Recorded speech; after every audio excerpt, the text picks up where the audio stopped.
does earwax taste like? You never tasted your earwax? I have. Okay, all right, so today we're going to do something a little different. We're going to do a taints, defects, and preferences cover, which kind of leads us to sort of a conundrum we have in the world of coffee.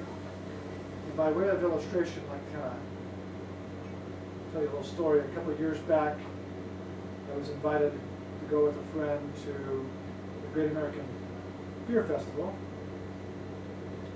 And there was a hot new trend going on at the time, which was called barrel-aged sour beers.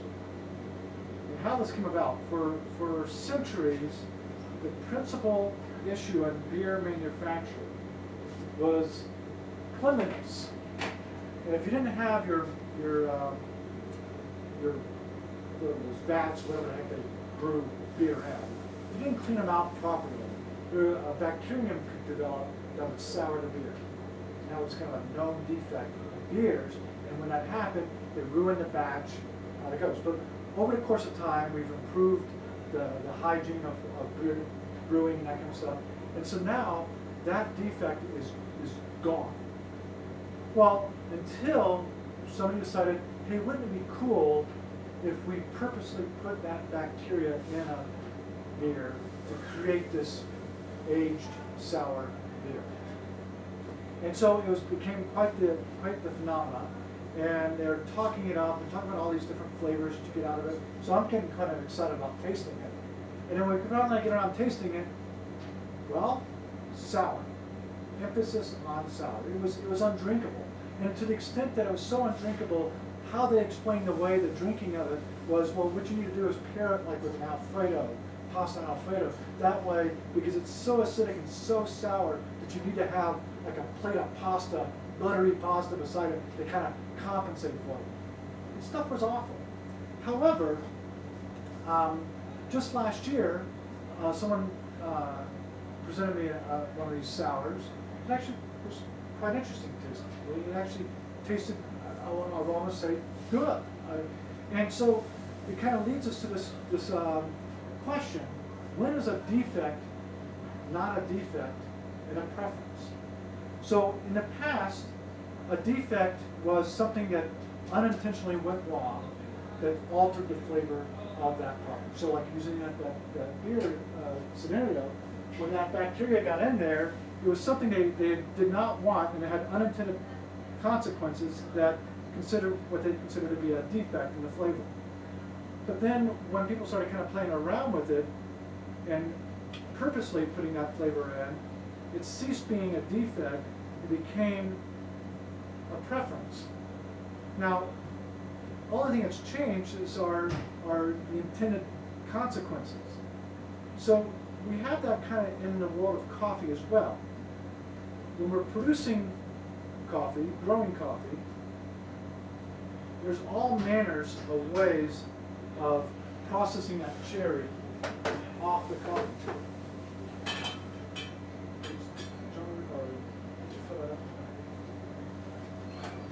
So the coffee cherry, the bean is the pit of the cherry, and in order to get that cherry off the seed, the fruit off the seed, there's a number of ways of going about it. They can lay the cherries out in the sun, let them dry out in the sun, where there's a lack of water. This is where coffee was mostly done for much of its history. Brazil does that principally. Indonesia does that principally. They will do just dry. They call it natural process, a dry process. And then all the way when we got to, say, Central America, where there was an abundance of flowing water, they developed these new modern methods of washing the cherries off and producing a very clean flavor to the coffee. We call that cool wet process coffee. So when it came to deciding what was preferred in coffee, this wet process removed a lot of these dirty flavors. And so consequently, there came a a preference for clean coffee. I mean, that's what kind of what we're looking for, right? Well, as by way of an example, we can compare the difference in preferences from, say, like a Kenya coffee and a Sumatra coffee, where Kenyas are prized for their cleanliness. Sumatra coffees are not clean. They're a dirty coffee. But that's what's kind of expected out of them. They're kind of like dirty socks coffee. So this becomes kind of a preference to the extent that if you were to clean a Sumatra up, there are those who say, oh, that's washed away all the characteristics of that Sumatra and it's no longer any good. Okay. So, but there's also issues when coffee is being produced where we can have under-ripened cherries or over-ripened cherries or poorly processed cherries or other things that just simply go wrong in the processing that will affect the flavor. And we'll generally call these things taints. But the thing within this is that a taint may be caused by a defect, but it may also be intentional. So to say a natural processed coffee, well, that flavor is going to be tainted because of its processing. But is it defective? Well, that's where you kind of get into an area of preference, whether you want it to have that flavor or not. Now, some of this is also going to be dictated by the nature of coffee roasting itself. So some coffee roasting machines have very inadequate airflow through the roast chamber itself, and so consequently you have a lot of smoke and debris that's inside the roast chamber. And roasters that have that type of roasting machine will kind of lean toward dirty coffees because they'll sort of a taste for that. Whereas on the other end of that spectrum, a roaster like what we use, where it's a fluid bed convection roaster, it actually cleans the coffee while roasting. So our palates are going to kind of start leaning toward we want cleaner and cleaner coffee because anytime we taste something dirty in the coffee, we really notice it. Okay?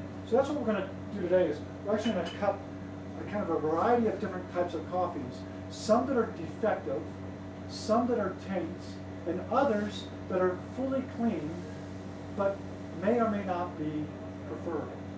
And that's kind of what we're going to get at. So we have anybody got any idea there? Any questions so far?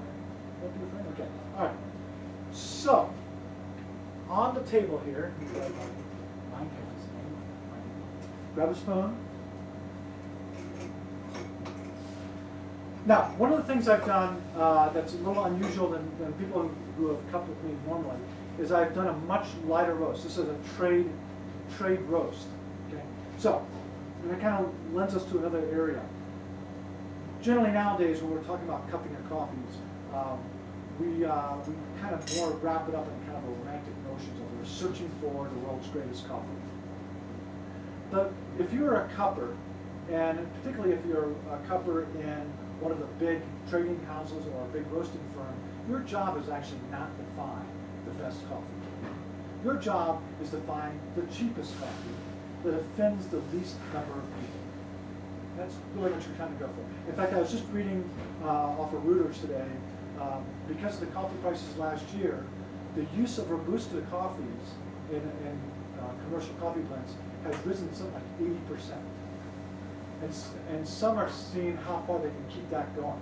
And because they were noticed when the prices of coffees got really high, people who are very price conscious went after these old style commercial canned blends, and they were trying to compensate the cost of it by going into more Robustas.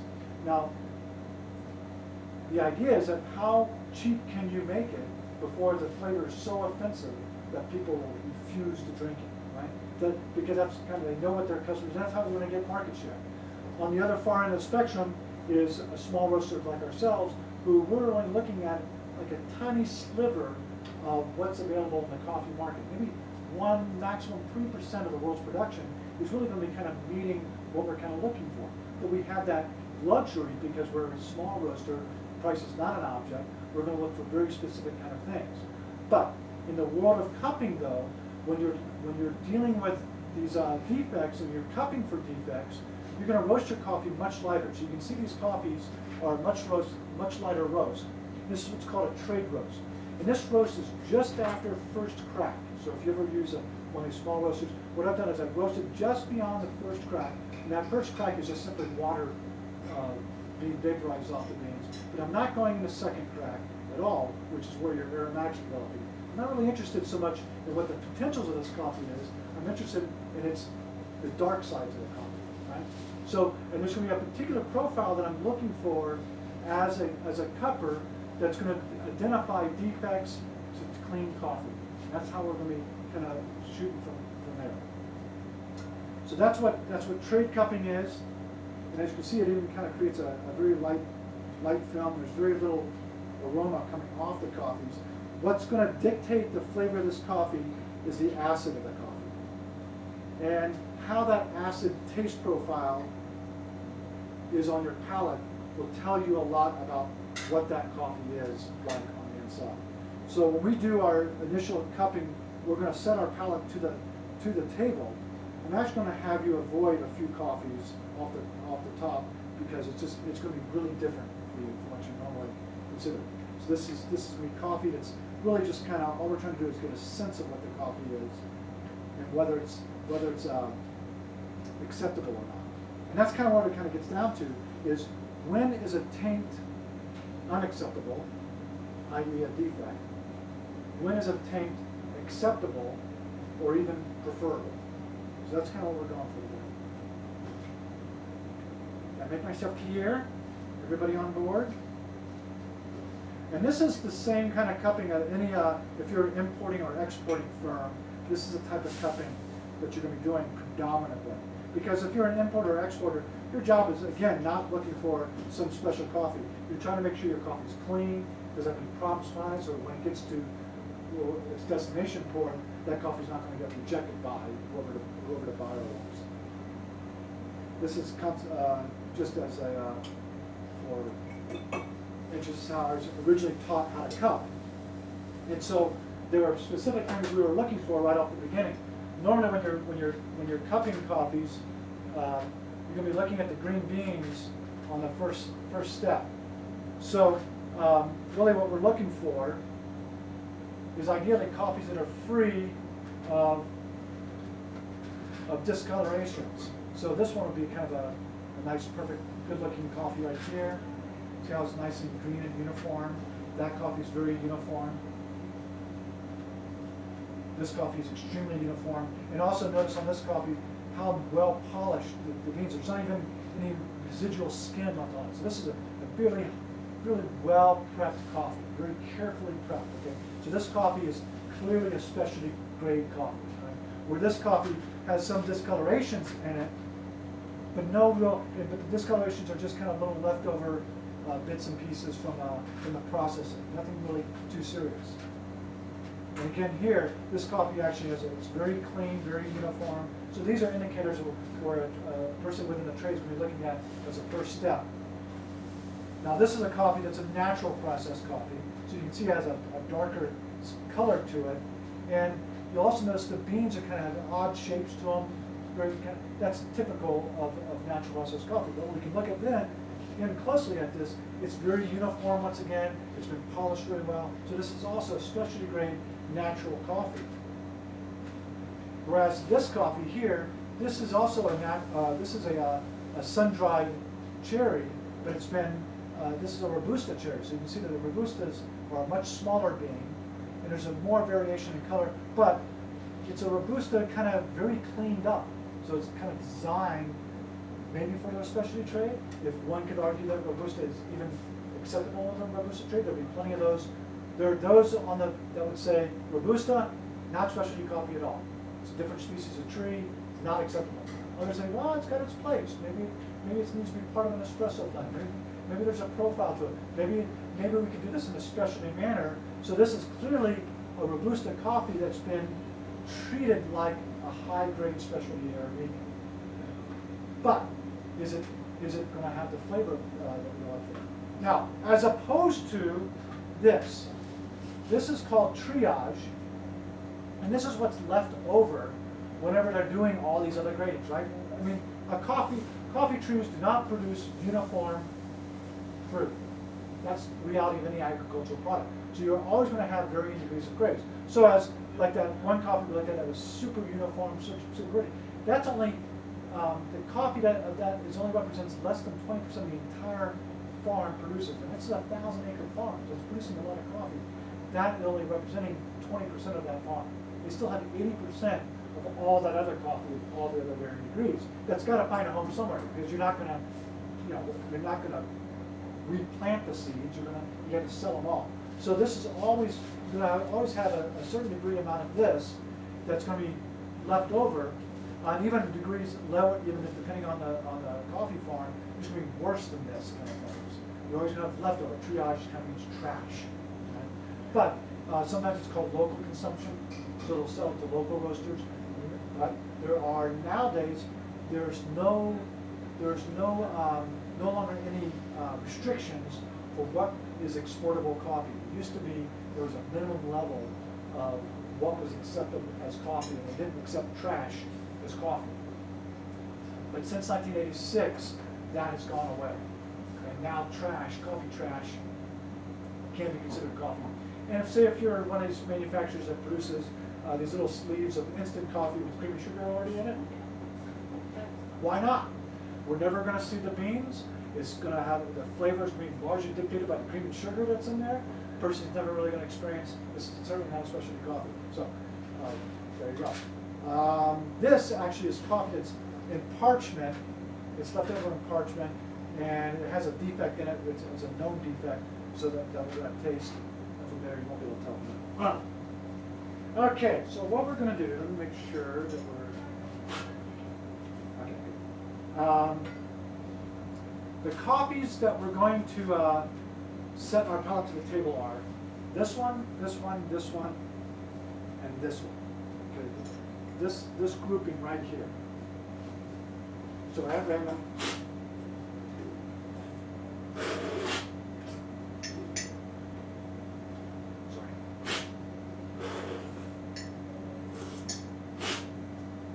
Right off the bat, you can kind of tell. I'll switch around here real quick. Right off the bat, you can kind of taste this has a very citrusy-like quality to it, right? This is the acid. This is coffee acid. This is what's going to be the dominant feature of these coffees. Okay. They all taste pretty much the same to you, don't they? Not for long. All right. Let's go back now and. We'll start kind of in the bad zones first. And let's go ahead and take that coffee that was the obvious defect coffee right here. And let's go ahead and try this out here. All right. Ha! All right. Definitely not what we tasted over there, right? Very foul aftertaste. I taste it's like moldy, very musky. This is coming from these black beans that are kind of predominant, and that's the black beans are literally rotting cherries. Coffee trees don't drop their fruit, so they're picking these trees. And a lot of times, what happens, rather than just picking out the ripened cherries. The other thing about coffee trees is they're self-pollinating, so along any branch you're going to see flowers, underripened cherries, ripened cherries, and overripened cherries all on the same branch. And that's what necessitates the hand picking. But the reality is that very little coffee is actually hand picked by hand. Most coffee is just simply stripped off the branch. You get everything. So they're going to have the full spectrum here. So this is what we get when we have all those skunky, it's just no way around it. This is defect coffee, right? There's no way that you can make it, edit this part out. We almost said everything. Hold on a second, I'm just going to check it. Okay. How we going? Yeah, great. Oh, cool. All right. So bad. Yeah, right? Wow. It's like dirt. Right. It's like dirt. But worse than dirt, though. What's worse? Because this up here I have this the coffee flavor wheel that has one of the things is earthy. You see the fats absorbing odors. So there's fresh earth, wet soil, and humus. In those cases, those are all kind of, while it's considered a taint, we actually have a coffee that does have that hummus what sort of quality to it. It's quite nice actually. So it's a taint, it's considered a taint, but it's not what we consider defective. There's no excuse for this. This is fully defective. There's no way you can argue to me, and I think we'd all agree that, well, I kind of like this. This is wretched. It has a very, very bad flavor to it. Okay, then let's also try, okay, let's go this guy, right here.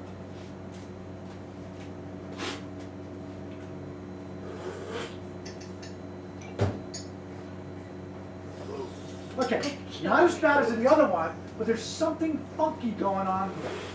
And it's particularly, it has kind of this weird kind of fermenty aftertaste to it, right? And literally it is, that's what it is, it's ferment. What's happened is these coffees, somewhere along the line, the cherries remained wet for too long, and there was fermenting that occurred and created this off flavor in it.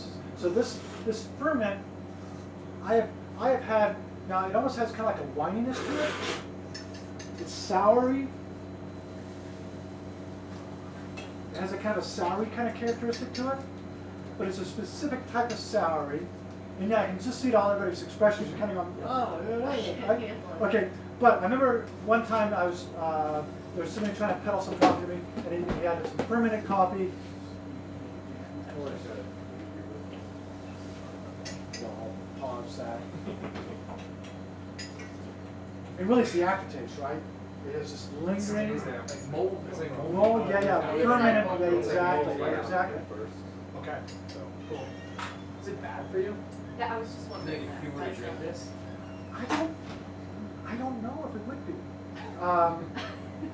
It might That's be. next week's coffee. Yeah, How right. sick Is it will this bad? coffee make you? I don't know. I don't know, but this is for a trade company. This is like clearly something's gone wrong. And again, there's no way of saying, oh, it doesn't just have a nice kind of, blah blah blah. You can't talk your way out of this. Yeah. This is ferment. It's unacceptable. Once, as I said, I was having somebody who was trying to peddle some coffee to me, and he was trying to describe this as wine. And he kept on, oh, it's not wine. And finally, like, no, this is ferment. That's all it is. So, if you're not educated to what it is, maybe you could go cupping and somebody. It's hard to it's hard to get around it. Ferment is ferment. Very soury. Not good at all.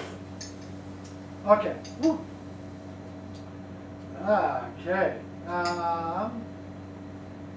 Now, let's move on to, okay, so those coffees represent those are known defects. Okay? Unacceptable, there's no way around getting it. This is a nice, clean Robusta.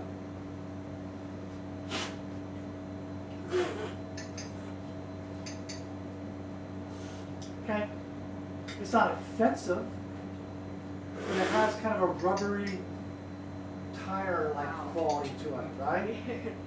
And there's no roasting this out. These characteristics are not going to go away, dark roasting it or whatever. These characteristics are going to remain. And again, like that soury, it lingers on the palate, it's staying on the tongue. That rubber, black rubber taste. That's telling you that this is a Robusta coffee. No amount of cleaning up, and they've done a fantastic job cleaning this coffee. No amount of cleaning up is going to alter the fact that this species of tree produces this kind of flavor profile. Rubbery almost. Yeah, very rubber. Yeah, very Olives. rubber-like. Yeah, that's the way it's going to be. Now, is it a defect? No, it's a taint, and it's a taint that I would argue not acceptable. And no, and so now it used to be the argument was, well, how much of this could you put in a blend because Robustas trade at like half or a quarter of the value of what Arabicas do because they taste like tires. So they never developed much of a price. There's always been kind of a filler blend, but there are those who argue that you have to use Robusta in your espresso blend because there's greater fat content to it, and it creates more crema. And everybody knows that crema is what you want on an espresso, so that's what you want it for, right? You hear this, the Italians use that excuse quite a bit. And then it becomes well, how much can you use? Is 10% too much? 20% too much? Well, I would argue this kind of flavor, because of its kind of offensive characteristic,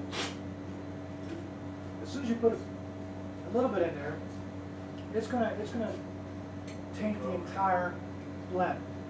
Now, so again, it's not defective, it's simply a taste taint. It's not a taste fault, it's a taste taint. Not acceptable in my book, but for somebody who's buying Robustas, they may taste like, hey, it's pretty clean Robusta, let's go for it. Right? All right. So the fact there's like no tangy, there's no sharpness. No or acidity tanginess, to it, there's yeah, no it's very acidity. typical again of It's a Robusta. light roast, tastes nothing. Right, and then interesting, yeah, these other coffees had a very, very brightness to it, and again, Robustas are used in espressos, where espresso machines tend to accentuate the acidity, so some people like using this to kind of flatten out the espresso to it. So there, again, would be their argument, if you get a nice clean one and get it just right, you can tape it in and just taper off the acidity to it. We would argue that there are better ways to go about doing that. All right, now, let's go into, let's try this guy here.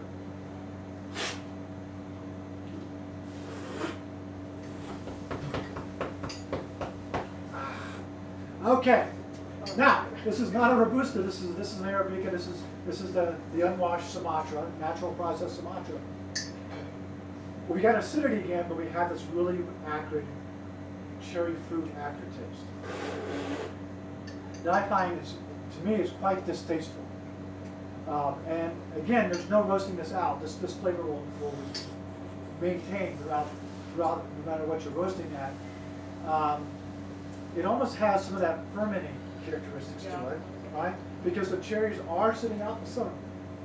They are trying to, they're rotating these cherries around quite a bit, keeping them as aired out as possible, but this process, this natural process invariably imparts a flavor.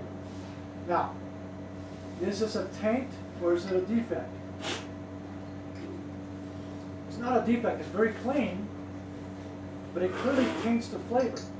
But it gets in now, now we start getting a much, more so even in the Robusta, we get much more of this fuzzy area of, is it a taste fault or a taste preference? There are those who would say, awesome, this is what we're looking for. This is a classic Sumatra. Right? Okay. So how does it get dirty tasting like that? From sitting when because it's a clean. Oh yeah, beans exactly don't look right. nasty like There's in no advance. cleaning up this flavor because Yeah. what's happened is that what's happened is when the cherries were sitting out in the sun with the seeds, as with the seed inside, that's what was the change molecularly. That it's internal changes that are occurring that are making this coffee taste the way it does. So it's not a defective flavor. It's kind of like that sour beer where it's going to have a known result, and this is the result, whether you like it or not. That's going to be up to the preference of the other person itself. All right, okay, I want to go this way. This is the coffee mixer now.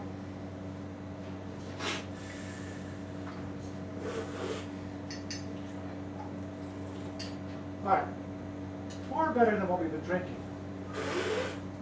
But there is still this kind of, well, the acidity on that coffee, let's just compare for example for a moment here. Let's go to this next coffee here.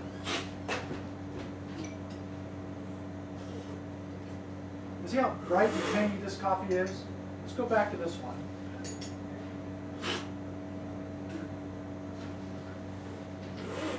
Where this one kind of is tangy, but there's an off flavor to it.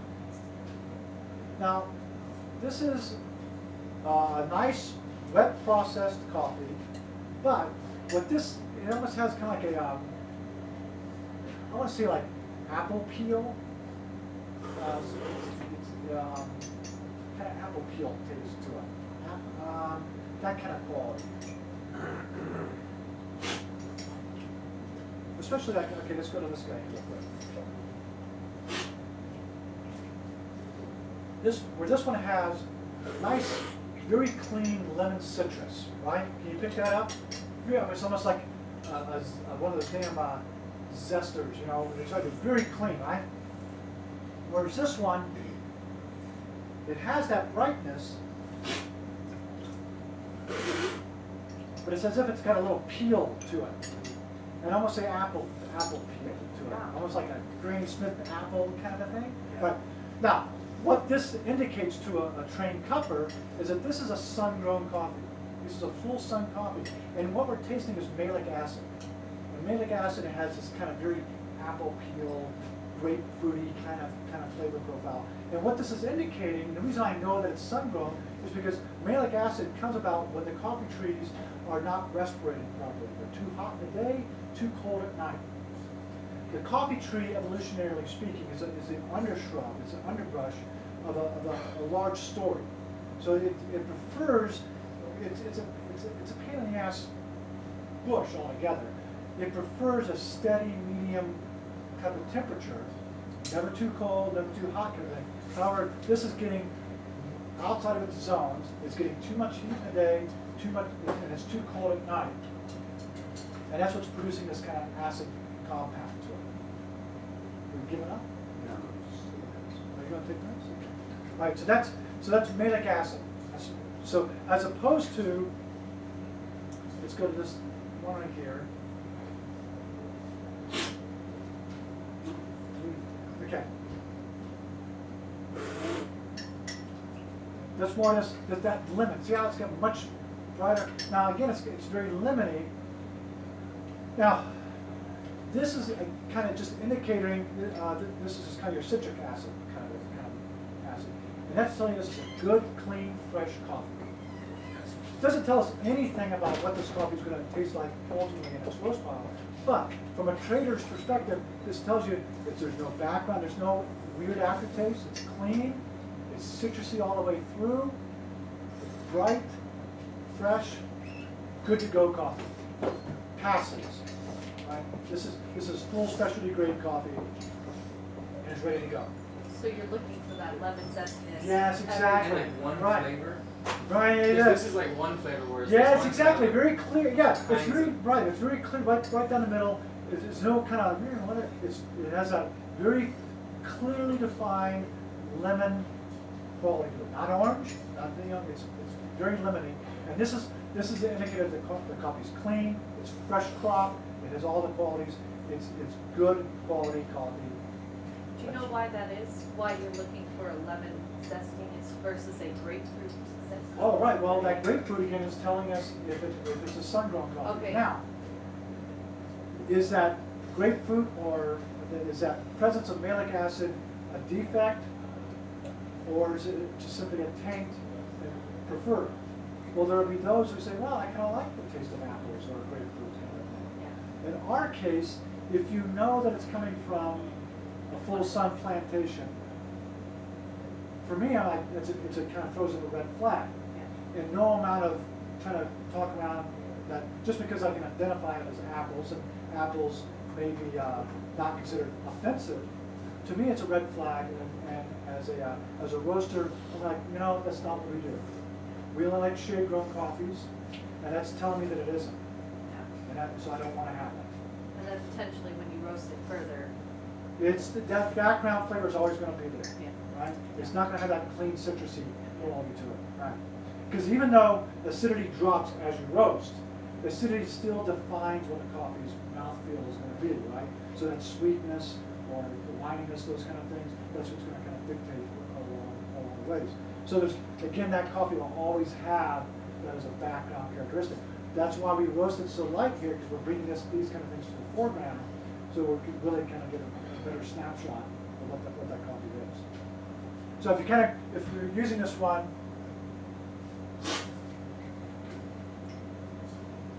as our kind of our litmus now, and we go back to the sun coffee,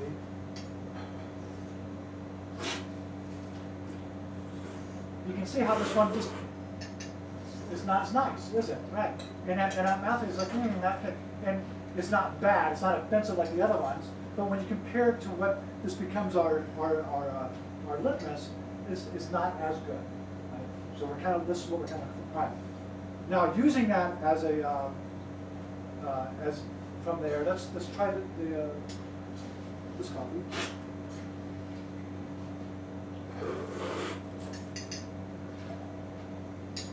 And this coffee is somewhere in between those two coffees, isn't it? Funny like that, sandwich between those two too. This is not a sun-grown coffee, but it's not really fully a shade-grown coffee either. It's what they call specialized shade.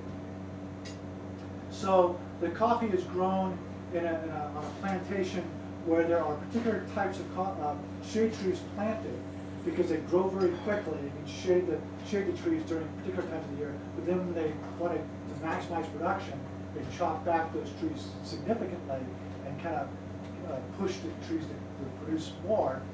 And since there's not all that much diversity to the shade trees, the soil complexity just isn't as much there. So consequently, while the coffee is beautifully prepped, it's kind of a little marred by this what we call technified farming. It's not the full sun, but it is kind of this technified farming where they're using nitrogen inputs to kind of boost up the soil. They're using specialized shade trees. They're using hybrid coffee trees that are kind of dwarf varieties, are easier to pick. They're more uniform in harvesting. Lots of good ideas from a farmer's perspective.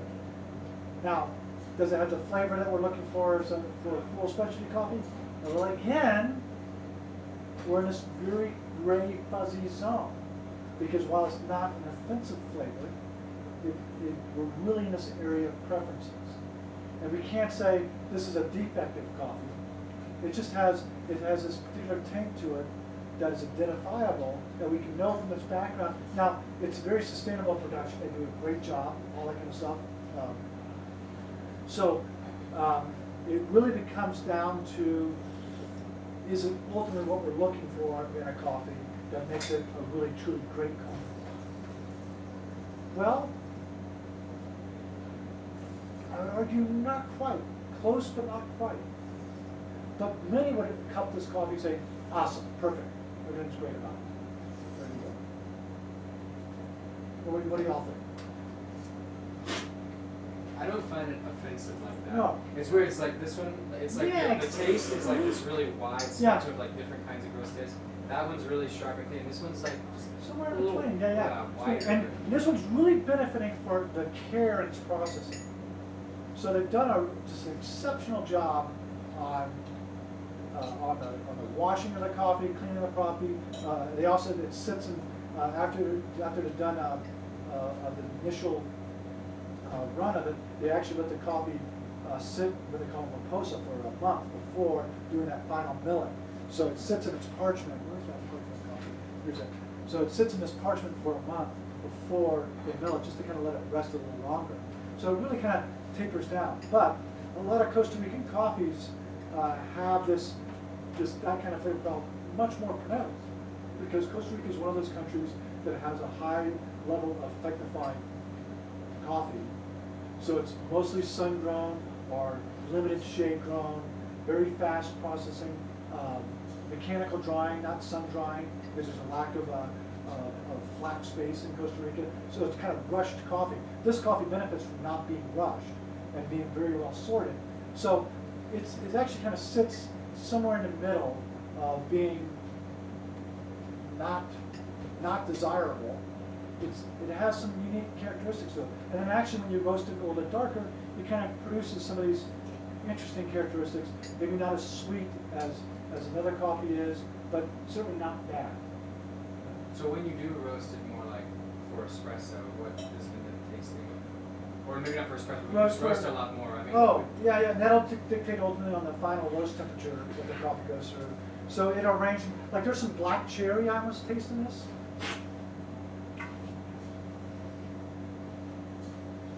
You kind of get that, black cherry? Kinda. And yeah, so I don't find that offensive. In fact, once you kind of like, oh, that's good, okay, cool, you know.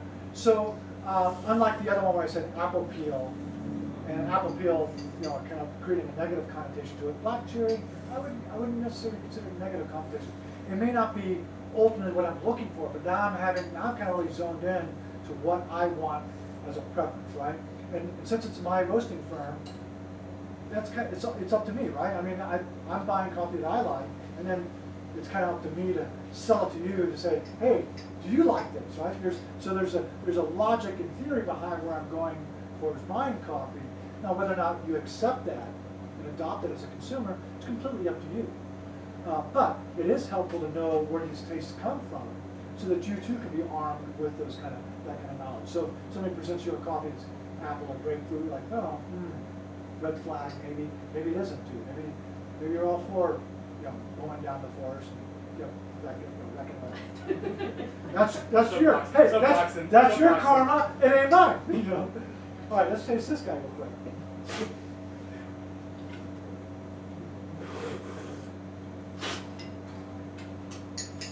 All right. What the heck is going on with this coffee?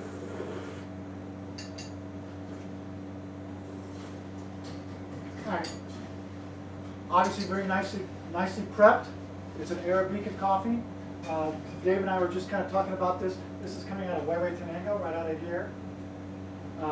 So it's in Guatemala, just south of the border of Mexico. Interesting is we're buying coffee at Actitlan, El Triunfo. So we're buying coffee right out of sandwiched. It's sandwiched in between these two coffees, right? And this is a good example of like when we go back to was it this one? Yeah, this Chiapas. My Chiapas, which I've kind of picked to be my my model coffee, because it really does kind of represent everything I'm looking for in a coffee. As opposed to say that Guatemala we bring in that Actimon has a great black pepper quality to it, and it too, when it's at a light roast, which is very clean, very citrusy. But I've always found coffees out of Huehuetenango that have this strange, flat banana peel. Well, not banana leaf. Kind of this weird rubbery leaf kind of characteristic. I do not know. I've never been to Huehuetenango, so I don't know its environment that it's growing in. It's just something to me that always strikes me odd about this coffee. It's not a defect, I don't think, because, but I don't. It does not appeal to me, and it's never appealed to me. And it's funny that, and I haven't drank this coffee in a long time. I kind of wrote it off because anytime somebody say, "I got to Huehuetenango," I was like, "Screw that! I'm not interested." And actually, when we were at Portland for the coffee show, was my first return back to it. And the kind of the funny thing is that if you remember back when we did the Cafe Femenino, we funded that mill. This is the mill. Really? Really nice people. They're great people, but I have a hard time with this flavor profile. I don't find it. No. So this is where we kind of really get into taste faults and taste preferences. For me, this flavor profile, I can't get behind. I have a difficulty accepting it. Again, I'm using this as my.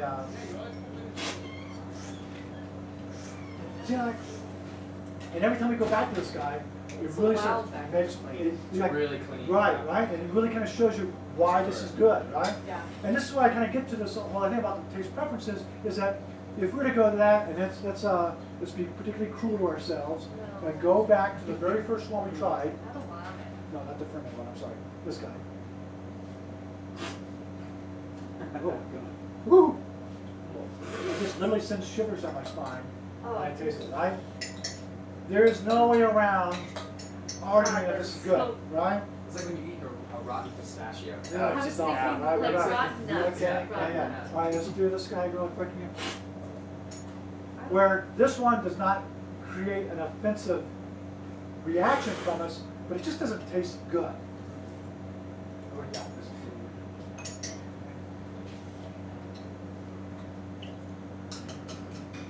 Oh, I'm sorry, not that one. Let's do the, where's my, okay, the unwashed. Okay, the unwashed.